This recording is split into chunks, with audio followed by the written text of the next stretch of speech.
नमस्कार, स्वागत आप सभी का। साथियों, आज का विषय है सांस में तकलीफ और घबराहट का कनेक्शन। यानी हम फेफड़ों की बात करेंगे, सांस की बात करेंगे और घबराहट यानी मानसिक स्वास्थ्य से संबंधित भी बात करेंगे। ये बात कहाँ से स्टार्ट हुई, पहले अगर मैं आपको ये बताऊं तो हमारे पास बहुत से ऐसे पेशेंट्स हैं जो कि चेस्ट फिजिशियन यानी ऐसे डॉक्टर जो सांस को या फेफड़ों को देखते हैं वहाँ से आते हैं और इन मरीजों की शिकायत रहती है कि सर सांस में तकलीफ होने लग जाती है, ऐसा लगता है कि आसपास में वातावरण में ऑक्सीजन की कमी हो गई है, हमें खींच खींच कर सांस लेना पड़ता है। ऐसे लगता है कि जो सांस है वो अंदर जा ही नहीं रहा है और वो खींच कर सांस लेते हैं, जैसे कुछ इस प्रकार से। तो ये क्या बीमारी है जिसमें जब हम चेस्ट फिजिशियन यानी सांस के डॉक्टर के पास जाते हैं तो वो सारी जांचें करते हैं, वो स्टेथोस्कोप लगा के देखते हैं, सारी जांचें करते हैं और जांचों के बाद सब चीज़ें नॉर्मल आती है कि आपके कोई प्रॉब्लम कोई नहीं लग रही, सांस से संबंधित, फेफड़ों से संबंधित कोई समस्या नहीं है।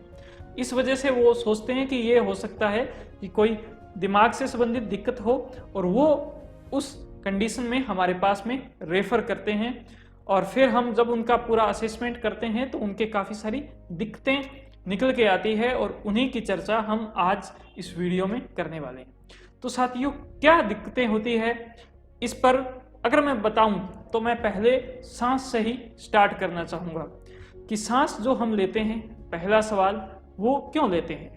हमारे शरीर को जो ऊर्जा मिलती है वो खाने के द्वारा यानी हमारे भोजन से मिलती है, लेकिन उस भोजन का अल्टीमेट उपयोग जब हमारे हर एक अंग जो करते हैं तो उस वक्त उनको ऑक्सीजन की आवश्यकता पड़ती है। ऑक्सीजन की आवश्यकता उनको पड़ती है और वो वहाँ से उपयोग करने के बाद में कार्बन डाइऑक्साइड अपने खून के अंदर छोड़ देते हैं।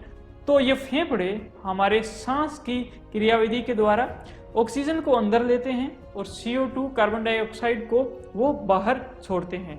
इसीलिए हमें सांस लेना बहुत जरूरी होता है।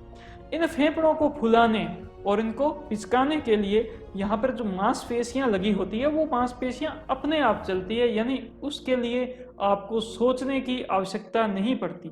ऐसे सिस्टम को बोलते हैं ऑटोनोमिक नर्वस सिस्टम, जो कि हमारे दिमाग से कंट्रोल होता है, इसका सेंटर दिमाग में होता है। यही ऑटोनोमिक नर्वस सिस्टम हमारे लिम्बिक सिस्टम यानी कि माइंड के ऐसे भाग से जहां से हमारी भावनाएं खुशी की, उदासी की, गुस्से की, चिड़चिड़ेपन की या बेचैनी की या चिंता की, घबराहट की, ये भावनाएं जहां से पैदा होती है वहां से उस ऑटोनोमिक नर्वस सिस्टम का कनेक्शन होता है।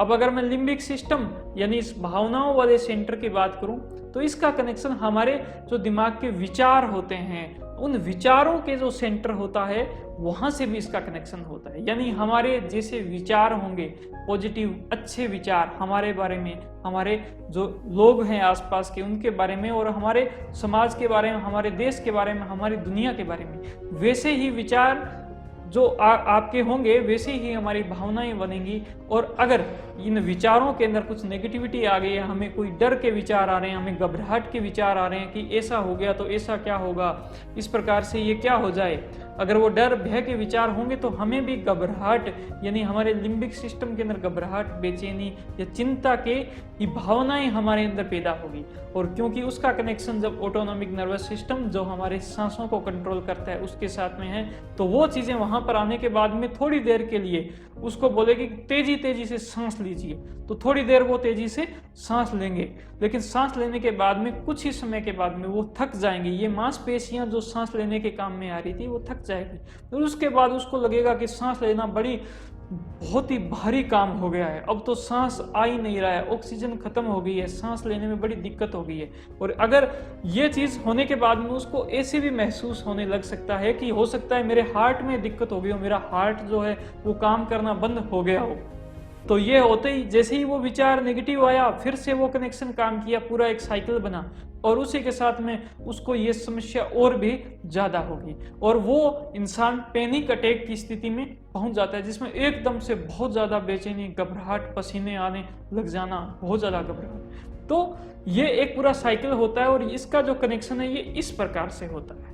अब इसका पता कैसे लगाएं? तो पता लगाने की बहुत सी आसान सा तरीका है कि जब हम सांसों से संबंधित जो फेफड़े की जांच होती है, एक्सरे होता है, पीएफटी होती है, वो चीज़ करवाते हैं तो उसमें सब नॉर्मल आता है।